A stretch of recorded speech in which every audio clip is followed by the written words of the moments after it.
na naman tayo mga kapobre. Musta kayo? Ito ngayon, ito yung i-content ko ngayon sa vlog ko, itong mga pogi kong mga manok. Itong mga manok na to, ang lahi nito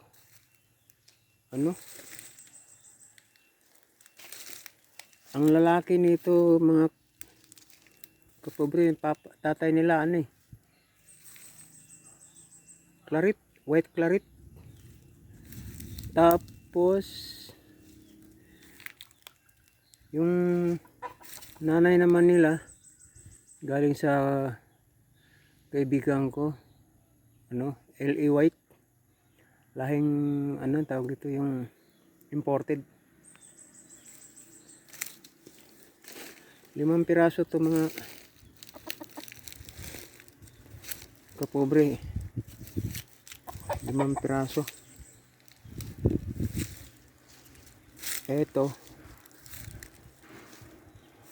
Dahil ito rin lang naman ang libangan ko, manok. Tuwan-tuwa kasi ako sa manok, kaya ganado ako mag-alaga ng manok. Ang ganda nito mga manok ko. 6 months pa lang to mga kapobre. 6 tong puro lalaki. Tapos hiningi ng kaibigan ko yung kolektor ng euro, binigay ko sa kanya yung isa. Tapos ibibitaw ko na sa pagsalpukin ko sana tong mga to kaso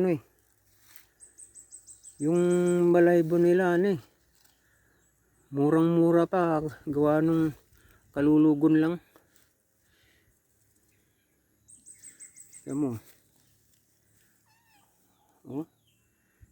ganda nito,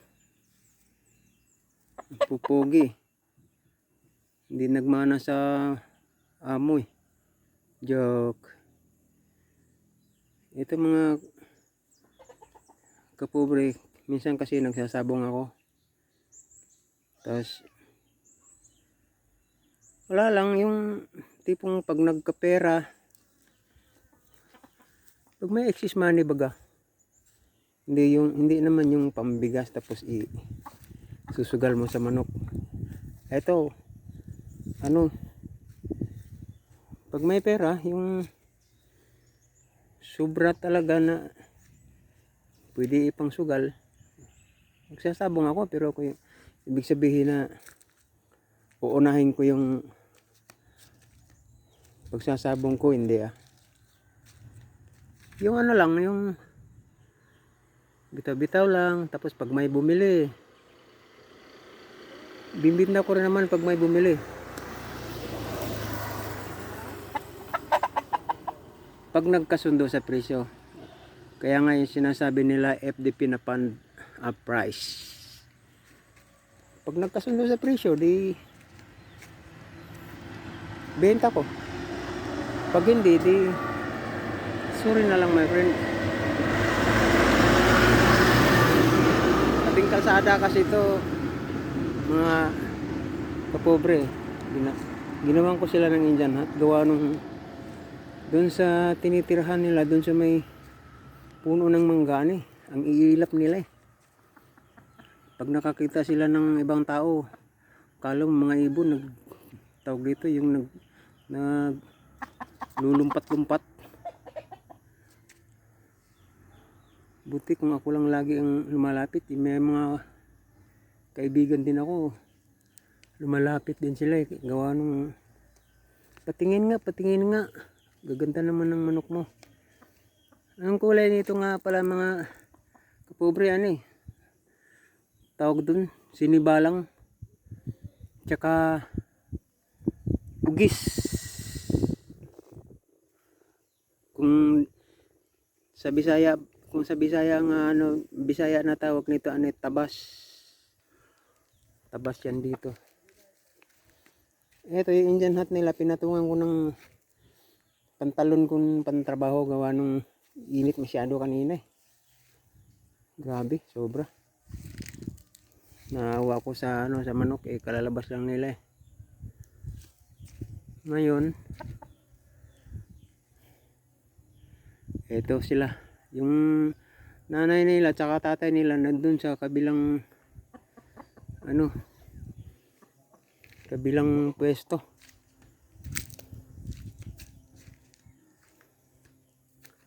L.E. White ang nanay. Saka yun tatay nila. Clarit. White Clarit. Binibinta ko to mga kapobre. Sa ganitong edad 2,000 na kaagad to eh. Kasi ang mamahal ng ano eh. Ang mamahal ng pagkain, gamot, vitamins, kunting sipon, kunting halak, vitamins agad, porga, ang tawag dito yung pang para sa kuto. Yan na yun, para sa kuto. Siyempre kukutuhan mo to gawa ng ano eh, para lumaki. Tapos mga pagkain nila, hindi mo naman basta-basta tipirin sa pagkain. Gawa ng pag tinipid mo sa pagkain, hindi naman sila ganong lumalaki. Pag hindi mo pinurga, lalo na lakas kumain, pero ano, malnares, wala, gasto talaga. Kaya pag binenta, pag may bumili, presyuhan mo na.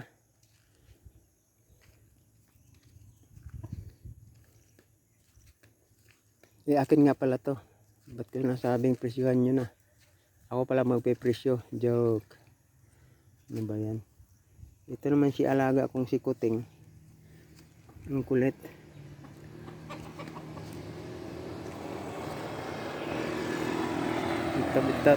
Tawid sa kalsada. Ay naku, ang pupugi ng mga manok ko. Diyos ko naman. Ano ba yan? Grabe naman bay. Oh. Ha? Shout out nga pala sa lahat ng mga kamag-anak ko. Sugarol man o hindi. Nasa Manila man or nandito. Shout out sa lahat. Shout out sa lahat. Pati mga anak ko dyan. Sa Manila, Camarin, Caloocan. Ito mga ano, mga kapobre. Hindi ako nagsawa talaga sa manok. Grabe naman yan. Ang gaganda kasi ng ano, purya usog. Purya usog. Ito yung pwesto nila, tabing kalsada. Ayan. Sinadya kong dito sila ilalagay mga Indian hat nila para aamo sila sa mga ano, mga tao. Hindi sila nagugulat, may ilaw. Magdamag yung ilaw, tapos may mga sasakyan na dumadaan. Para pagdating sa labanan, hindi na sila basta-basta na ano, hindi na sila basta-basta nagugulat. Okay. Ito nga pala yung, hindi naman to bahay mga kapobre, kubo. Bahay kubo. Bahay kubo ni Luloy ano, alias pobreng vlogger. Grabe naman. Ito yung kubo. Dalawa lang kasi kami nung partner ko dito nakatira eh. Ito may tindahang maliit sa baba. Tapos higaan namin sa taas, may maliit na terrace. Tapos meron kaming tokens. Hindi sa amin pala, lagay lang pala to rito. 40-60 lang nga. 40-60 nga pala yung ano namin dito. Hatian ng ano, may-ari. Ito. Malapit na naman tong bubuksan mga kapobre. Marami na tong laman. Oo. May lalabang ko na yung manok ko pag nabuksan to. Yun, oh. Ano ka? Pambigas yan, di yan pang sugal. Oh, ha? Ito yung pagbuhos kasi nito mga kapobre sa ano, sa construction company ditong gumagawa dito sa amin, DJRJ company. Yung mga pinaghuhugasan nila ng mixer nila, mixer truck. Tama ba yung tawag nun? Mixer truck or mixing truck? Basta yun na yun.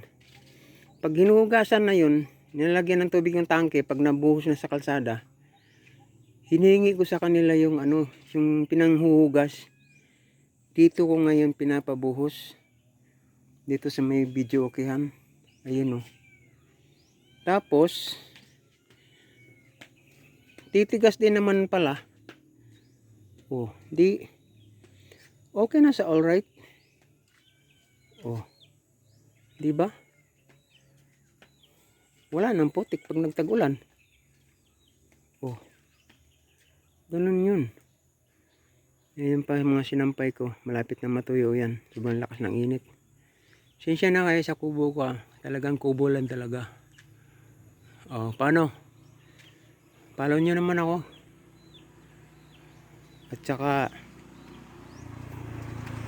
yan na nga. Follow nyo ako.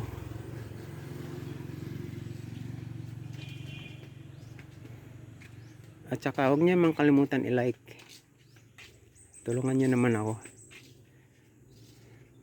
Tulong-tulong tayo para sa ikauunlad. Ikauunlad ko. Ganun. Grabe naman. Joke lang. O, paano mga kapobre? Ito na yung truck ko. Madaan, kabigan ko driver nun. Oh. Ha? Ando na, malis na. Oh.